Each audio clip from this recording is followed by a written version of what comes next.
తాకట్లో ఉన్న బంగారాన్ని విడిపించలేక వడ్డీల మీద వడ్డీలు కడుతూ ఇబ్బంది పడుతున్నారా? అయితే ఇప్పుడే సంప్రదించండి శివ గోల్డ్ కంపెనీ. మీ నమ్మకానికి మా హామీ శివ గోల్డ్ కంపెనీ. భారీ మధ్య తరహా వాణిజ్య ట్రక్కులపై సుంకాలను తగ్గించే విషయంలో తలెత్తిన విభేదాల కారణంగా అమెరికా, కెనడా మధ్య వాణిజ్య చర్చలు విఫలమైనట్లు తెలిసిందే. కెనడాకు చెందిన ఆటోమొబైల్స్, స్టీల్, అల్యూమినియం, కలప తదితర వస్తువులపై సుంకాలను 25 నుంచి 15% తగ్గించేందుకు అమెరికా అంగీకరించింది. అయితే పన్ను తగ్గింపు ప్రయోజనాన్ని భారీ పికప్ ట్రక్కులు సహా ఇతర వాణిజ్య వాహనాలకు వర్తింపజేయాలని కెనడా పట్టుబట్టింది. ఇందుకు అమెరికా నిరాకరించడంతో వాణిజ్య చర్చలు నిలిచిపోయాయి. మిత్రదేశాలైన అమెరికా, కెనడా మధ్య మరోసారి ఉద్రిక్తతలు చోటు చేసుకున్నాయి. వాణిజ్య ఒప్పందంపై చర్చలు విఫలమవడంతో ఇరు దేశాలు పరస్పరం భారీ సుంకాలు విధించుకున్నాయి. భారీ మధ్యతరహా ట్రక్కులపై సుంకాలను తగ్గించాలని కెనడా ప్రతిపాదించగా అందుకు అమెరికా నిరాకరించింది. ఈ కారణంగానే ఇరు దేశాల మధ్య వాణిజ్య చర్చలు విఫలమైనట్లు తెలిసిందే.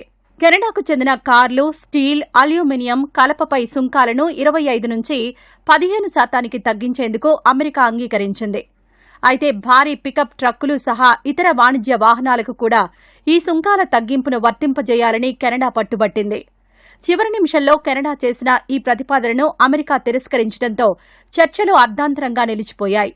ఒప్పందంపై అవగాహనకొచ్చాక మళ్లీ డిమాండ్లు చేయడం సరికాదని అమెరికా మండిపడింది. వాణిజ్య ఒప్పందం కుదరకపోవడంతో కెనడాకు చెందిన $20 బిలియన్ ఉత్పత్తులపై ట్రంప్ సర్కార్ 50% సుంకాలు విధించింది. ఇవి ఇప్పటికే అమల్లోకొచ్చాయి.